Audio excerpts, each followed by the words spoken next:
আসসালামু আলাইকুম গাইস, কেমন আছেন সবাই? আশা করি ভালো আছেন। তো আপনারা জানেন যে এই পুষ্কুনিটা কিন্তু কাটানো হয়েছে। তো কাটানোর পরে এখন আমরা এই যে পানি দিতেছি, ওখান থেকে পাইপ দেখেন পানি আসতেছে। অলরেডি কিন্তু পুষ্কুনি ভরে গেছে। তো গাইস, আমরা যে মাটিগুলো উঠাইছিলাম এখানে কিন্তু মূলত উঠাইছিলাম এই যে পাইপ পাইপ দিয়ে এখানে আমরা উঠান বানাইছিলাম। এখনো শুকায় নাই, দেখেন একদম কাঁচা। তো গাইস, আপনারা কিন্তু দেখছেন আমার পুরানো ভিডিওটা, যে এখান থেকে মেশিন লাগাইয়া তারপরে কিন্তু এখানে আনছিলাম। তো আলহামদুলিল্লাহ মোটামুটি ভালোই হয়েছে। শুকাইলে একটা মাঠ হবে, এখানে ধান শুকা দেওয়া যাবে, তার জন্য এটা করছি।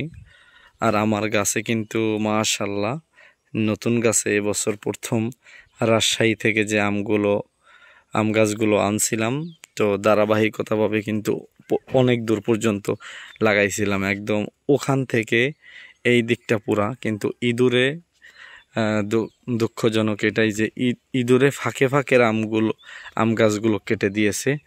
যেমন এখানে 1 2 3 4টা আম গাছ এখানে আছে, কিন্তু 4-এর পর যে 5 এখানে ছিল একটা, এখানে ছিল একটা, এখানে ছিল একটা, তারপর এখানেরটা এই যে দেখেন গোড়া থেকে কেটে দিয়েছে।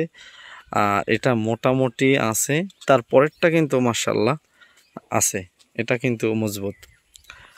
তারপরেরটা যদি দেখাই, তারপরেরটা মোটামুটি এই মাছ বরাবর এখানে একটা ছিল, এটা নাই, এটা ইঁদুরে কেটে দিয়েছে।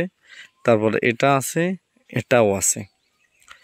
তারপর যদি আপনাদেরকে দেখাই, তারপরে এখান থেকে মাঝে দেখেন ওই একটা, এর মাঝে কিন্তু আর কোনো নাই, এগুলো সব কেটে দিয়েছে। তারপরে আপনাদেরকে যদি দেখাই, একটা আছে, হ্যাঁ দুটো আছে।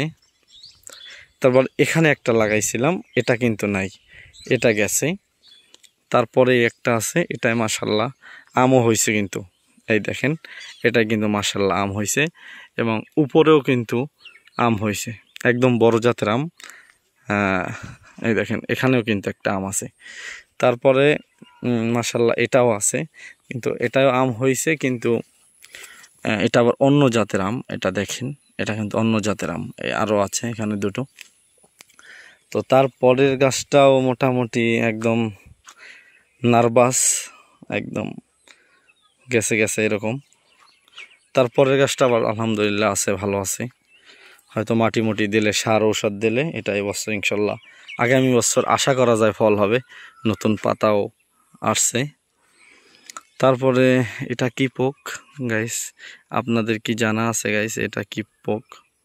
দেখেন এই একটা, এই যে পাতার নিচে নিচে 3-4টা দেখেন দেখেন গাইস, এটা আপনাদের জানা আছে কিনা আমি জানি না। কি বেলার হয়ে গেল কেন?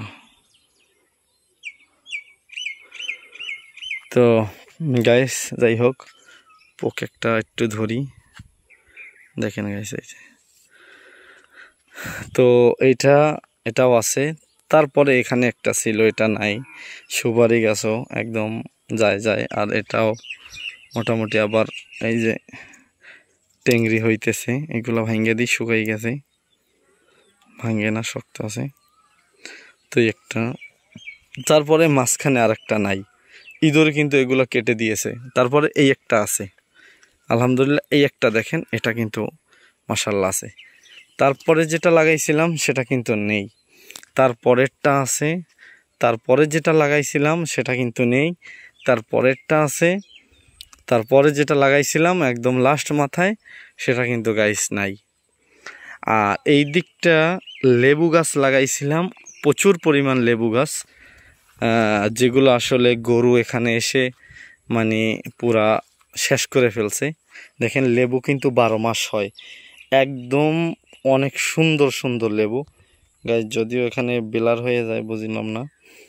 তো অনেক সুন্দর লেবু দেখেন, এটা কিন্তু বড়, আবার এখানে কিন্তু ছোট, আবার এখানে কিন্তু গাইস বড়, এটা দেখেন কিন্তু ছোট, আবার কিন্তু মুকুল আসতেছে। আবার এই গাছগুলো অনেক ডিস্টার্ব করে, সেইগুলা সময় পাই না, যেহেতু এটি সব ঠিক করে দেওয়া লাগবে। তারপর এখানে আরও লাগাইছিলাম, এগুলো নেই। এখন আবার চিন্তা করছি এবছর আবার বৃষ্টির সিজন আসলে আবার ইনশাল্লাহ লাগাবো।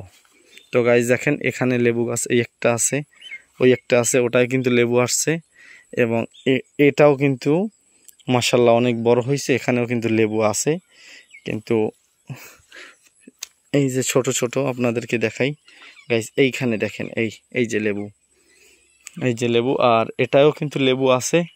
এই যে এখানে লেবু আছে গাইস, আপনারা যদি দেখেন এখানে লেবু আছে। তারপর ওই যে ওপারের গাছেও কিন্তু গাইস লেবু আছে। তো মেহনত ছাড়া কিছুই হয় না। আমি যেহেতু দেশের বাহিরে থাকি, সেহেতু নিজের কাজ অন্যের দ্বারা করলে এরকমই হবে। দেখেন আমি বাড়ি আইসা মানে দেখা তো পুরা অবাক যে আমার কতগুলো গাছ লাগাইছি, 2 লাখ টাকার গাছ লাগাইছি, কিন্তু যে ইঁদুরে কাইটা ফালাইছে, যত্ন নাই, সার ঔষধ নাই, কিছুই নাই গাইস। তো দুঃখ লাগে। আর আমার বাড়ির সামনেটা যদি আপনাদেরকে দেখাই, এখনো কিছু করা হয় নাই। তো বাড়ির সামনে কিন্তু পুরাই ধান। তো আলহামদুলিল্লাহ এবছর প্রচুর পরিমাণ ধান হয়েছে। দেখেন পুরো ধান। আর এটা হইলো আমাদের রাস্তা। এই দেখেন মাশাল্লাহ একদম ধান ফার্স্ট ক্লাস ধান হয়েছে, খুব সুন্দর ধান।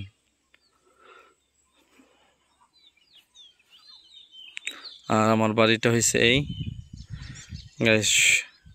কেমন লাগে অবশ্যই কমেন্ট করে জানাবেন যে বাড়িটা আসলে কেমন এবং বাড়ির ভিতরে কি দেয়া যায়, লিস্ট করা যায় কিনা, কি মাছ ফালাবো, কি দিলে ভালো হয়, লাভজনক। এই যে বের কাটছি, এগুলা আসলে আমার নেট ছিল যে আমি এখানে লেবু গাছের চাষ করব পুরা।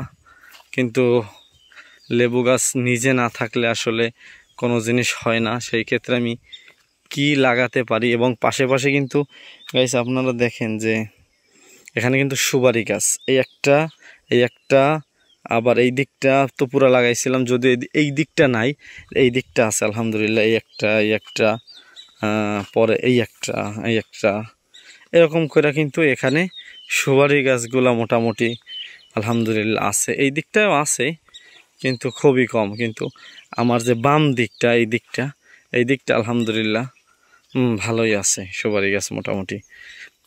তো সার ঔষধ দেওয়া লাগে, খেদমত করা লাগে, আর এর পিছনে খাটাখাটি না করলে আসলে যে হয় না, যাই বলেন না কেন হয় না।